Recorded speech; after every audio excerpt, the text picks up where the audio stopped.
भानुपुर नाम का सुंदर सा गांव था। वहां पे शेठ हरिलाल रहता था। वो बहुत ही कंजूस स्वभाव का था। पैसे बचाने के लिए उसने शादी भी नहीं की और खाना बनाने के लिए भी वो मार्केट से बासी सब्जियां खरीदता था। अरे भाई, ये सब्जी कैसे दी? शेठ जी, 20 रुपए किलो के भाव बेच रहा हूँ। अरे भाई, शाम हो गई है, ये सब्जी अब तो बासी बन गई है। मैं इसके 5 रुपए दूंगा, बोलो देना है तो। ठीक है शेठ जी, दे दीजिए। हरिलाल मन ही मन खुश होते हुए सब्जी लेकर निकल गया। हरिलाल ने एक नौकर रखा था जिसका नाम रामू था। हरिलाल ने रामू को थोड़ी सी जमीन दी थी जिसमें खेती करके रामू अपना गुजरान चलाता था, लेकिन उसके बदले में उसे हरिलाल के घर के सारे काम करने पड़ते थे। ये क्या शेठ जी, आज भी आप बासी सब्जी लेके आए? ये सब्जी खाने से आप बीमार पड़ जाओगे। अरे भाई, सब्जी कभी बासी नहीं होती, उसे अच्छे से पानी में धो डालो, एकदम ताजी हो जाएगी। हरिलाल रोज एक ही बात सोचता था कि उसके पैसों पर किसी की नजर ना लगे। एक दिन हरिलाल के दोस्त मणिलाल उनसे मिलने आए। काफी दिनों से आपसे मिला नहीं था, तो सोचा कि आज आपसे मिलने आऊं। अरे मणिलाल, अच्छा हुआ तुम मिलने आए, मुझे तुमसे एक काम भी था। आओ घर में बैठ के बात करते हैं। मणिलाल, मुझे मेरे पैसों की बहुत चिंता होती है, कहीं किसी की नजर ना लग जाए या कहीं चोरी ना हो जाए। भाई, जमाना बहुत ही खराब है। अरे हरिलाल जी, इसमें चिंता कैसी, मैं आपको एक उपाय बताता हूँ। मैंने भी वो उपाय किया है और देखो, मुझे मेरे पैसों की कोई चिंता ही नहीं है। सुनिए, मैंने मेरे सारे पैसों के सोने के सिक्के बना लिए और फिर मैंने मेरे घर के पास उसे जमीन में गाड़ दिए। किसी को पता भी नहीं चला और मेरी चिंता भी दूर हो गई। अरे वाह मणिलाल जी, आपने तो कमाल कर दिया और मुझे भी चिंता मुक्त कर दिया।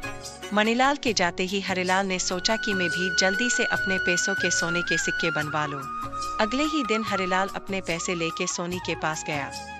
आइए हरिलाल जी, बताइए मैं आपके लिए क्या कर सकता हूँ। प्रकाश भाई, मुझे कुछ सोने के सिक्के खरीदने हैं। फिर हरिलाल ने सारे पैसों के सोने के सिक्के खरीद लिए और अपने घर की ओर चलने लगा। फिर रात को हरिलाल चुपके से अपने घर के पास एक गड्ढा खोदने लगा और वो गड्ढे में सारे सोने के सिक्के डाल दिए। हरिलाल अब बेफिक्र हो गया था, उसे अब कोई चिंता नहीं सता रही थी। वो खुश था कि अब उसके पैसे उसके सामने हैं और उसके शिव किसी को उसका पता नहीं है। थोड़े दिनों बाद बारिश का मौसम शुरू हो गया और एक रात को बारिश बहुत तेजी से आने लगी और रुकने का नाम नहीं ले रही थी। धीरे धीरे करके पानी भरने लगा और देखते ही देखते हरिलाल के घर में भी पानी घुस गया। पूरी रात मूसलाधार बारिश हुई। सुबह जब बारिश रुकी तो हरिलाल ने देखा कि पानी भरने के कारण सारी मिट्टी बह गई थी और उसी के साथ उसने गड़े हुए सोने के सिक्के भी बह गए थे। वो अपनी फूटी किस्मत पे रोने लगा। शेठ जी, क्या हुआ, आप इतने उदास क्यों हैं?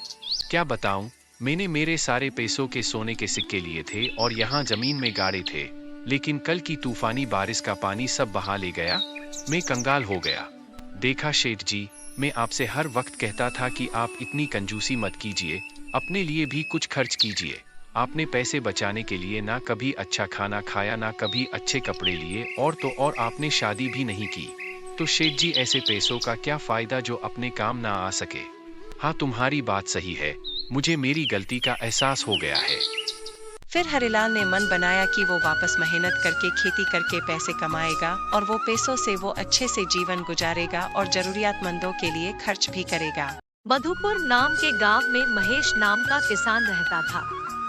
वो दूसरों की जमीन खेती के लिए रखता था और उसमें मेहनत मजदूरी करके अपने परिवार का गुजरान चलाता था। महेश को विनय नाम का एक लड़का था। वो स्कूल में जाता था, लेकिन उसका मन पढ़ाई लिखाई में कम, खेलकूद में ज्यादा था। महेश को इसके बारे में चिंता सताती रहती थी। महेश पूरा दिन मेहनत से काम करता था। वो विनय को लेके बहुत चिंतित रहा करता था। इस बात को लेकर सलाह के लिए वो गांव में अपने चाचा जी को मिलने गया। अरे महेश बेटा, आज इस तरफ कैसे रास्ता भूल गए? काफी दिनों से नहीं दिखाई दिए। है चाचा जी, सही है। मैं आज आपसे कुछ बात करने आया हूँ। बोलो बेटा, क्या बात है? तुम चिंता में लगते हो। चाचा जी, मैं विनय को लेकर चिंतित हूँ। वो पढ़ाई में बिल्कुल ध्यान नहीं देता है। मैं चाहता हूँ कि वो पढ़ लिख कर आगे बढ़े, ना कि मेरी तरह पूरी जिंदगी दूसरों के खेत में मजदूरी करके अपना जीवन गुजारे। अरे बेटा, वो अभी छोटा है, लेकिन तुम चिंता मत करो।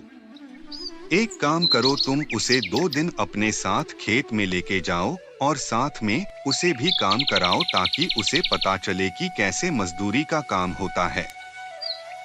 फिर देखना कमाल। विनय सुनो, तुम 2 दिन स्कूल मत जाना, मुझे कुछ काम है। अरे वाह, 2 दिन स्कूल से छुट्टी, मजा आ जाएगा। विनय बेटा उठो, चलो हमें खेत जाना है। पापा, इतनी जल्दी खेत में क्यों जाना है? 2 दिन खेत में बहुत काम है, तुम मुझे मदद करनी है। खेत में चलो, जल्दी से तैयार हो जा। फिर महेश और विनय दोनों खेत की तरफ जाने लगे। देखो बेटा, मैं आज फसल में दवाई छिड़कने वाला हूँ और तुम जहाँ जहाँ मिट्टी के ढेर हो गए हैं उसे हटाने का काम करोगे, ठीक है? अरे पापा ने तो कितना सारा काम दे दिया। फिर क्या न चाहते हुए भी विनय को खेत का काम करना पड़ा। पूरा दिन उसने मिट्टी को खदेड़ने का काम किया।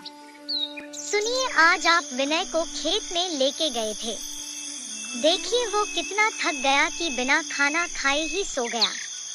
अभी वो छोटा है, आप उसे खेत में क्यों ले गए? देखो, मैं भी उसका पिता हूँ, मुझे पता है कि अभी उसकी उम्र नहीं है ये सब काम करने की, लेकिन उसे पता चले कि मजदूरी का काम कैसे होता है, ये दिखने के लिए ही मैं उसको साथ ले गया था, ताकि उसे पता चले कि मजदूरी करने में क्या होता है। विनय बेटा उठो, चलो। हाँ पापा, मैं उठ गया। लेकिन पापा, आज मुझे स्कूल जाना है। हमारे क्लास में आज नए पाठ चलने वाले हैं, मुझे वो सीखना है। बहुत अच्छे बेटा, तुम पढ़ाई के बारे में दिलचस्पी लगी, ये सुनकर मैं बहुत खुश हुआ हूँ। तुम खेत में नहीं आना है, तुम स्कूल ही जाना है। इसलिए मैं तुम्हें खेत ले गया था कि तुम पता चले कि मजदूरी कैसे की जाती है। विनय को सब समझ आ गया और वो अब खुशी से स्कूल जाने लगा।